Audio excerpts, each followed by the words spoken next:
হাফেজ নাহিদ হাসান, আমি হযরতকে তার মূল্যবান নসিহত পেশ করার জন্য সবিনয় অনুরোধ জানাচ্ছি। আসসালামু আলাইকুম ওয়া রাহমাতুল্লাহি ওয়া বারাকাতুহু। নাহমাদুহু ওয়া নাস্তাঈনুহু ওয়া নাস্তাগফিরুহু ওয়া নু'মিনু বিহি ওয়া নাতাওয়াক্কালু আলাইহি ওয়া নাউযু বিল্লাহি মিন শুরুরি আনফুসিনা ওয়া মিন সাইয়্যাতি আ'মালিনা। من يهده الله فلا مضل له ومن يضلل فلا هادي له ونشهد أن لا إله إلا الله وحده لا شريك له ونشهد أن سيدنا وحبيبنا ومولانا محمدا عبده ورسوله الذي أرسله بالحق بشيرا ونذيرا وداعيا إلى الله بإذنه وسراجا منيرا. فقد قال الله تعالى في كلامه المجيد وبرهانه التوحيد. محبة الشنگ شكله আমার সঙ্গে পড়ুন আউযু বিল্লাহি মিনাশ শাইতানির রাজীম। বিসমিল্লাহির রহমানির রহিম। শারা'a লাকুম মিনাদ الدين ما وصى به نوحا والذي أوحينا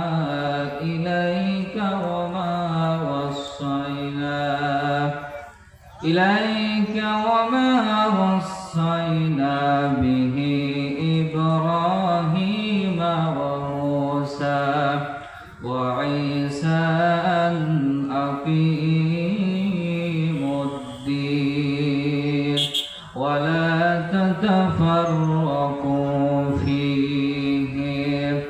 وقال النبي صلى الله عليه وسلم عن أبي سعيد الخدري رضي الله تعالى عنه قال قال النبي صلى الله عليه وسلم من رأى منكم منكرا فليغيره بيده فإن لم يستطع فبقلبه فإن لم يستطع فبلسانه وذلك أضعف الإيمان. رواه مسلم.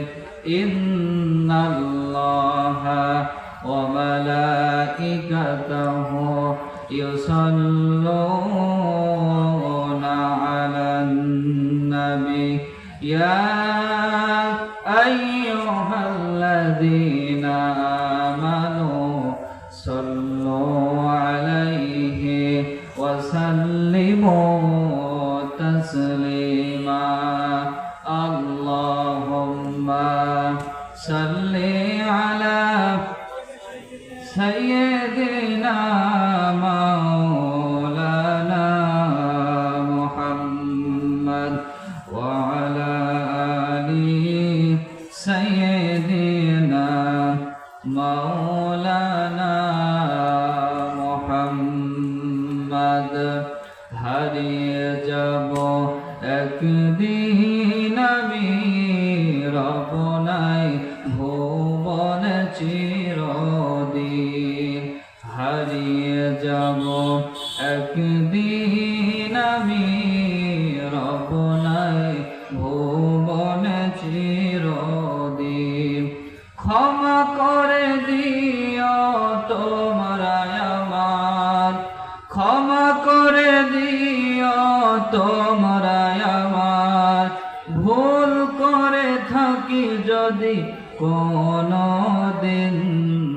হারিয়ে যাব একদিন আমি রব নাই ভুবনে চিরদিন।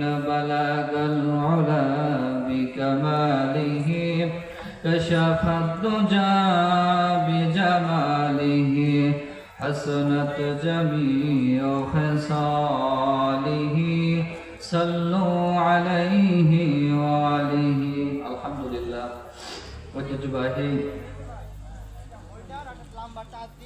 আন্দারকোটা মাওলানা নুরুদ্দিন হাফেজিয়া মাদ্রাসা খানের উদ্যোগে প্রথম বার্ষিক ওয়াজ মাহফিল ও হালকায় জিকির।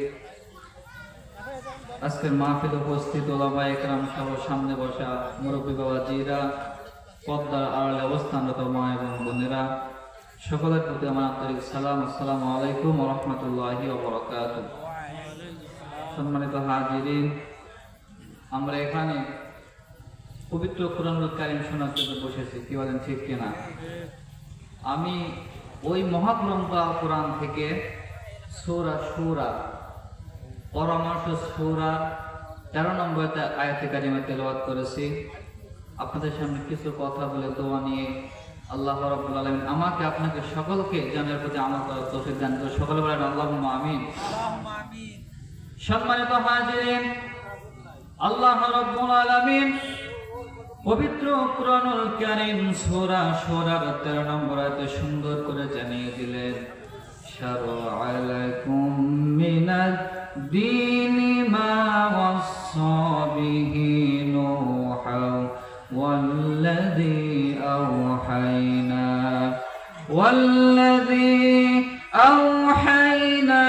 ইলাইকা ওয়া মা ওয়াসাইনা বিহি إبراهيم وموسى وعيسى أن أقيموا الدين। আল্লাহ রাব্বুল আলামিন বলেন, আমি তোমাদের উপরে যেই দিন যেই ধর্ম আমি তোমাদের উপরে দিয়েছি, সেই একই দিন আমি নূহ নবীকে দিয়েছিলাম। কাকে দিয়েছিল? নূহ নবীকে দিয়েছিল। তাহলে এইটুকু বোঝা গেল যে নূহ নবীর ধর্মের নাম ছিল ইসলাম, আর আমার আপনার ধর্মের নাম হলো কি? ইসলাম। ইসলাম একমাত্র ধর্ম। আল্লাহ রাব্বুল আলামিন কুরআনুল কারীমের মধ্যে কোট করে দিয়েছেন। আল্লাহ পাক বলেন, ইন্নাদ-দীনা ইনদাল্লাহিল ইসলাম। ইসলামই হচ্ছে একমাত্র ধর্ম। বলেন আল্লাহু আকবার। তাহলে আল্লাহ পাক বলছেন, তোমাদের আমি যে এক ধর্ম দিয়েছি, সেই ধর্ম আমি নূহ নবীকে দিয়েছিলাম। ইতিপূর্বে ইব্রাহিম মুসা আলাইহিমুস সালামকে সেই একই ধর্ম দিয়েছিলাম, একই আদেশ দিয়েছিলাম যে তোমরা আমার দ্বীনকে কায়েম করবে এবং তোমরা পরস্পর বিচ্ছিন্ন হওয়া যাবে না, বিচ্ছিন্ন হয়ো না। সম্মানিত হাজির, তাহলে আয়াত থেকে বোঝা গেল নবীদের দায়িত্ব শুধু দাড়ি রাখার জন্য ছিল না, নবীদের দায়িত্ব শুধু টুপি পরার জন্য নবীরা দুনিয়াতে আসে নাই, নবীরা শুধু মিসওয়াক করার জন্য দুনিয়াতে আসে নাই। আল্লাহ রাব্বুল আলামিন নবীদের যে মূল দায়িত্ব, যে কাজটা দিয়ে পাঠিয়েছিলেন, সেই কাজটা হলো এই পৃথিবীর বুকে থাকা মানুষের তন্ত্র মন্ত্রগুলোকে তোমরা বাদ দিয়ে তোমরা নবীদের একটাই দায়িত্ব ছিল, সেটা হলো এই দুনিয়ার বুকে যে সমস্ত তন্ত্র মন্ত্র, যে সমস্ত মানুষের তৈরি করা মতবাদ, এই মতবাদ গুলোকে মতবাদ করে এই মতবাদ গুলোকে পাল্টিয়ে দিয়ে তোমরা একমাত্র আমার দ্বীনকে তোমরা সমাজের মধ্যে বিজয় করে দেবে। বলেন সুবহানাল্লাহ। সম্মানিত হাজিরিন, তাহলে নবীরা এই দ্বীনকে কায়েম করার জন্য কতটা রক্ত ঝরিয়েছেন, কতটা মার খেয়েছেন। আজকেও যদি আমরা সেই দ্বীনের উপরে অটল থাকি, তাহলে আমাদেরকেও মায়ের খাওয়া লাগবে কি লাগবে না? অবশ্যই মায়ের খাওয়া লাগবে। সম্মানিত হাজিরিন, আমাদের এই দ্বীনের উপরে অটল থাকতে হবে। নবীরা যেমনি মায়ের খেয়েছেন, আমাদেরকেও মায়ের খাওয়া লাগবে। যখন আপনি বুঝবেন যে আপনার দাওয়াতের মধ্যে কোনো মার নাই, কোনো জেল নাই, জুলুম নাই, আপনি বুঝে নেবেন আপনার দাওয়াত দেয়া কবুল হচ্ছে না। আওয়াজ দিয়ে বলেন কথা ঠিক কিনা? সম্মানিত হাজিরিন, তাহলে দ্বীন শব্দের অনেকগুলো অর্থ হয়। একটা দলিল দিয়ে দ্বীন শব্দের অনেকগুলো অর্থ, যেমন সূরা ফাতিহা 3 নম্বর আয়াত, মালিক ইয়াউমিদ্দিন। এই যে মালিক ইয়াউমিদ্দিন, এই দিন শব্দের অর্থ হলো কিয়ামত। কি? এই দিন শব্দের অর্থ হলো কিয়ামত। আল্লাহ পাক আরেক জায়গায় এই দিন শব্দের অর্থ উল্লেখ করছেন, ওয়াকালা ফিরআউনু যারুনি আকুতুল মূসা ওয়াল ইয়াদু রাব্বাহু ইন্নী আখাফু আই ইউবাদদিলা দীনাকুম। বলেন আল্লাহু আকবার। আল্লাহ রাব্বুল আলামিন এই যে দিন শব্দ উল্লেখ করলেন, এই দিন শব্দের অর্থ হলো রাষ্ট্র ব্যবস্থা, আইন ও কানুন। এই আয়াতের মধ্যে মুসা আলাইহিস সালাতু ওয়াস সালাম যখন ফেরাউনের কাছে গিয়ে বলতেছে, ও ফেরাউন, তুমি আল্লাহ রাব্বুল আলামিনের কাছে মাথা নত করো, আল্লাহ রাব্বুল আলামিনের সব আইন কানুন তুমি মেনে নাও। ফেরাউন তখন রাগান্বিত হয়ে তার গুন্ডা বাহিনী, তার পুলিশ বাহিনী, তার র্যাব বাহিনী, সৈন্যবাহিনীদেরকে ডাক দিয়ে বলেছিল, আমার সৈন্যবাহিনীরা, তোমরা মুসা আলাইহিস সালাতু ওয়াস সালামের তন্ত্র মন্ত্রকে তোমরা বিশ্বাস করবে না। যদি তোমরা মুসা আলাইহিস সালাতু ওয়াস সালামের তন্ত্র মন্ত্রগুলো বিশ্বাস করো, তাহলে আমাদের সিয়ার কিন্তু টিকবে না। কথা বলেন ঠিক কিনা? সম্মানিত হাজিরিন, তাহলে দিন শব্দের অনেকগুলো অর্থ হয়। এখন খালি আপনি দুনিয়ার বুকে এসে নামাজ পড়বেন, হজ করবেন, যাকাত দেবেন, দিন কায়েমের কাজ করবেন না, আপনার কোনো লাভ নাই, কোনো লাভ নাই। আপনার মাথায় পাগড়ি পড়েছেন 5 হাত 10 হাত, জুব্বা পড়েছেন পা পর্যন্ত, কোনো লাভ নাই। দিন কায়েম ছাড়া আপনি কিন্তু আল্লাহর জান্নাতে পার পাবেন না। সম্মানিত হাজিরিন, আল্লাহ রাব্বুল আলামিন দিন কায়েম সম্পর্কে পবিত্র কুরআনুল কারীম সূরা সাফের 10 নম্বর আয়াতে সুন্দর করে জানিয়ে দিলেন, ইয়া আইয়ুহাল্লাযীনা আমানু হাল আদুল্লুকুম আলা তিজারাতিন তুনজিকুম মিন আযাবিন আলীম। ইয়া আইয়ুহাল্লাযীনা আমানু, হে ঈমানদারগণ, হাল আদুল্লুকুম, আমি কি তোমাদের এমন একটা ব্যবসার কথা বলবো না, যে ব্যবসাটা করলে তোমরা কঠিন কিয়ামতের ময়দানে আযাব থেকে বেঁচে যাবে। পরবর্তী আয়াতে আল্লাহ রাব্বুল আলামিন 11 নম্বর আয়াতে সুন্দর করে জানিয়ে দিলেন, তুমিনুনা বিল্লাহি ওয়া রাসূলিহি ওয়া তুজাহিদুনা ফি সাবিলিল্লাহি বিআমওয়ালিকুম ওয়া আনফুসিকুম যালিকুম খায়রুল লাকুম ইন কুনতুম তা'লামুন। বলেন আল্লাহু আকবার। তোমরা 1 নম্বর কাজ হলো তোমরা আমি আল্লাহর উপর ঈমান আনবে এবং আমার রাসূলের উপরে তোমরা ঈমান আনবে। আর 2 নম্বর কাজ হলো তোমরা তোমাদের জানমাল দিয়ে ফি সাবিলিল্লাহ, তোমাদের জানমাল দিয়ে আমার রাস্তায় সংগ্রাম করবে। বলেন সুবহানাল্লাহ। তাহলে নবীরা শুধু দাড়ি রাখার জন্য দুনিয়াতে আসে নাই, মেসওয়াক করার জন্য আসে নাই। রাসূল পাক সাল্লাল্লাহু আলাইহি সাল্লাম বলে গিয়েছেন, সেই জামানায় যে ব্যক্তি একটা মরা সুন্নত জিন্দা করবে, সেই ব্যক্তি 100 গলা কাটা শহীদের সওয়াব পাবে। এখন মরা সুন্নত কোনটা? অনেকের প্রশ্ন করবে, হুজুর মরা সুন্নত কোনটা? আমরা তো বুঝলাম না। দাড়ি রাখা কিন্তু মরা সুন্নত না। দাড়ি রাখা মরা সুন্নত। দাড়িওয়ালা মানুষ সমাজে অনেক পাওয়া যায়। মিষ্টি খাওয়া কিন্তু মরা সুন্নত না। মিষ্টি খাওয়া মানুষ সমাজে অনেক পাওয়া যায়। জুব্বা পরা কিন্তু মরা সুন্নত না। জুব্বা পরা মানুষ সমাজে অনেক পাওয়া যায়। এখন কোন সুন্নতটা আমার আপনার মাঝ থেকে হারিয়ে গেল? যেই নবী দাড়ি রেখেছেন, যেই নবী জুব্বা পরেছেন, যেই নবী টুপি পরেছেন, যেই নবী মিষ্টি খেয়েছেন, যেই নবী জুব্বা পরেছেন, সেই নবী আবার মক্কা থেকে মদিনায় যাওয়ার পরে আল্লাহর কোরআন দিয়ে 10 বছর রাষ্ট্র চালিয়েছিল। আওয়াজ দিয়ে বলেন কথা ঠিক কিনা? কিন্তু আমাদের সমাজে একদিন তো দূরের কথা, 10 দিন তো দূরের কথা, 1 মাস তো দূরের কথা, আল্লাহর কোরআন দিয়ে 1 সেকেন্ড বা 1 মিনিট, 1 ঘন্টা কিন্তু আমাদের দেশটা চলে না। কথা বলেন ঠিক কিনা? সুতরাং যারা এইসব চেষ্টা করবে, এদের সহযোগিতা করা, এদের পেছনে থাকা, এইটাই হলো মরা সুন্নত জিন্দা করা। আর এই মরা সুন্নত জিন্দা করবে যারা, 100 গলা কাটা শহীদের সওয়াব পাবে তারা। সকলে রাজি আছেন না নাই? সকলে রাজি আছেন? আল্লাহ পাক কবুল করুক। সকলে আমার জন্য দোয়া করবেন। ভালো থেকো বন্ধু, যদি বেঁচে থাকি দেখা হবে আবার।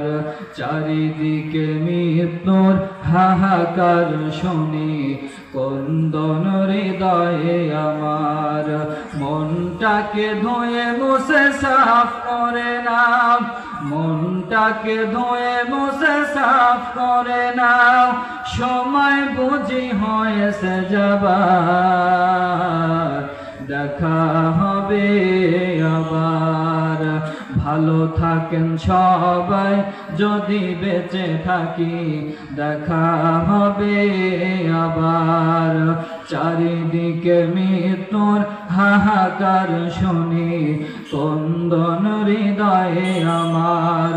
মনটাকে ধুয়ে মুছে সাফ করে নাও, মনটাকে ধুয়ে মুছে সাফ করে নাও। বেলা বুঝি হয়েছে যাবার, দেখা হবে আবার। তোমাদের কথাগুলো মনে হলে চোখ বেয়ে অশ্রু নেমে আসে।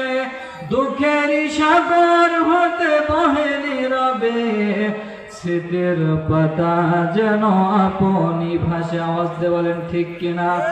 তোমাদের কথাগুলো মনে হলে চোখ বেয়ে অশ্রু নেমে আসে। দুঃখের সাগর হতে বহে নীরবে, স্মৃতির পাতা যেন আপনি ভাসে। ক্ষমা করে দিও প্রিয় যদি না পারি, ক্ষমা করে দিও সবাই যদি না পারি। প্রেম ভালোবাসা দেবার, দেখা হবে আবার। ভালো থাকেন সবাই যদি বেঁচে থাকি দেখা হবে আবার।